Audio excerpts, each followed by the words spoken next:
Hey, what's up, wedding venue owners? So today we are going to be tackling the question of should I run Facebook Meta ads as a wedding venue? Short answer is going to be yes. Our competitors are on these platforms, and most high performing venues have multiple marketing channels to get leads. So they're not only running Meta ads, they're running TikTok ads, they're running Google ads. They have their SEO in check, which is going to help you rank high on Google when someone in your area is searching for a wedding venue. And a lot of times they're on Wedding Wire, they're on the Knot, they're on lead platforms like that. So Meta is always going to be one of those platforms because it consistently performs very, very well for our wedding venue clients.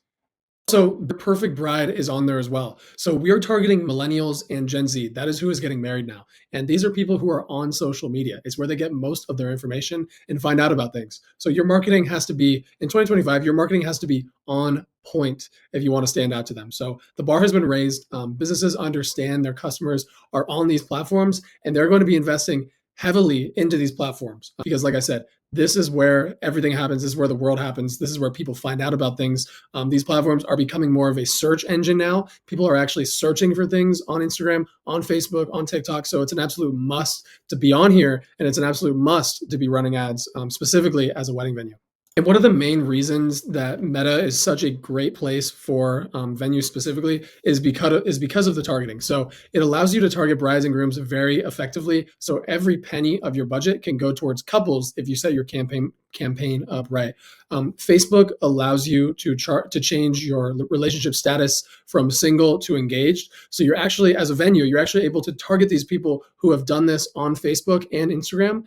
You can also target people who are using Wedding Wire and the Knot on Facebook, which is actually an interest that you can target. So you can actually target these prospects who are actively looking to book a venue, who are actively looking at Wedding Wire, who are actively looking at the Knot, not just random people who see a pretty picture of a venue and click. You want to get away from those people, and you want to go after real engaged couples. And that's what makes Facebook a very good option for venue, because you can set up the targeting very, very precisely towards couples. Now, a lot has changed in the past couple of years, so the targeting isn't as important as it used to. Now the content is really important.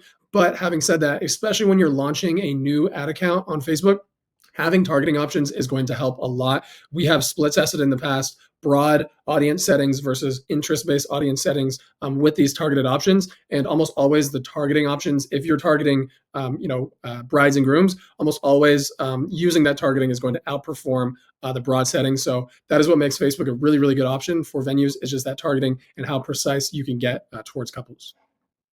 And the second point is going to be the efficiency. So you can get hundreds of leads at an extremely affordable rate, the lowest marketing rate out of all platforms.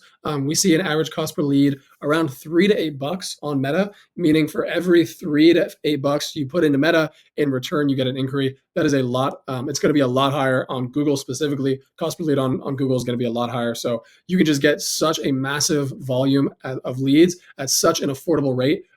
It's an absolute must when you have a venue. If you're starting a venue, Facebook ads is always an absolute must because of that efficiency. And that brings me to my third point.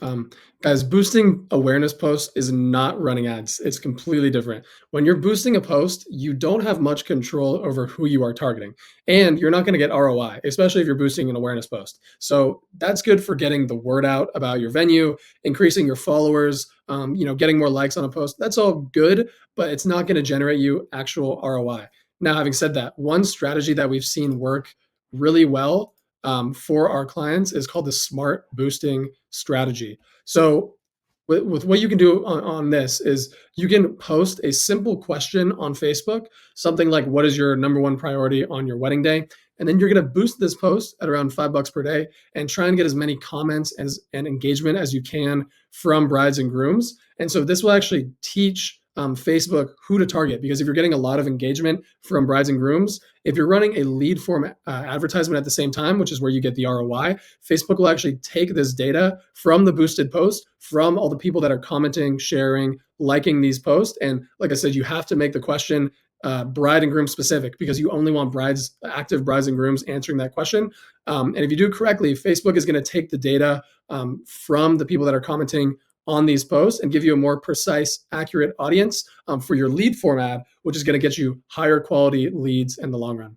And so here's the math for a successful meta ad campaign budget. So let's say you're spending around $20 per day.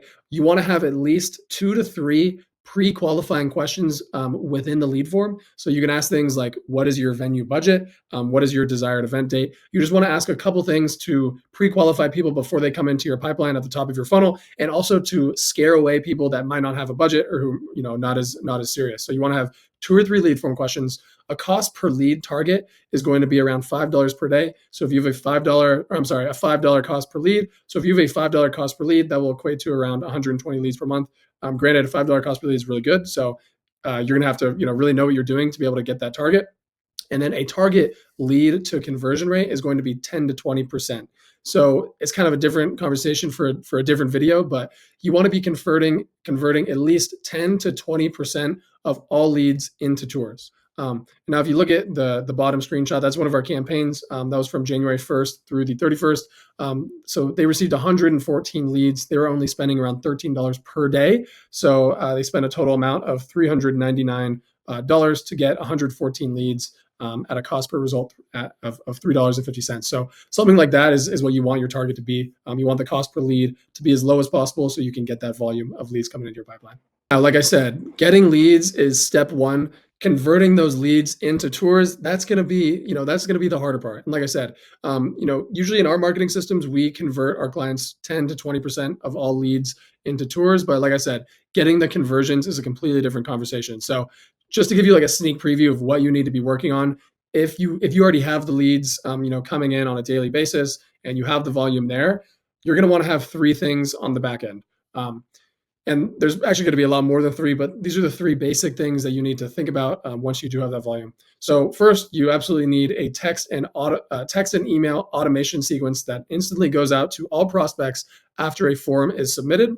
2, you want to have a funnel, a pricing guide funnel with clickable links. So whenever you send your pricing guide to prospects, and you should have an automation. So whenever a lead comes in, you want that pricing guide to go out to them instantly via text. Text is extremely important. Don't just email, via text and email. And within that pricing guide, you want to have clickable links, allowing prospects who open your pricing guide to book tours directly on your calendar. So you want to have a book a tour call to action that someone can actually click on, which will send them to your website or a form on your website where they can actually book a tour. So, with sending the pricing guide, you're actually going to get an ROI on sending the pricing guide and get a tour in return.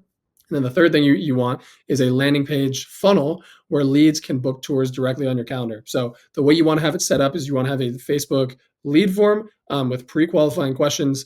After they fill out the pre-qualifying questions and they fill out their name, email, and phone number, you want to send them to a different page on your website, which has a calendar integrate. You want to create a landing page with a calendar integration so someone can go directly from your ad to a calendar where they can actually book a tour at your venue. So if you're interested in learning more on how to set all this up, or you just want us to set it up for you, you can click the link in our description, and I'd be happy to give you a consultation and give you our top strategies. So feel free to reach out, and thanks for watching.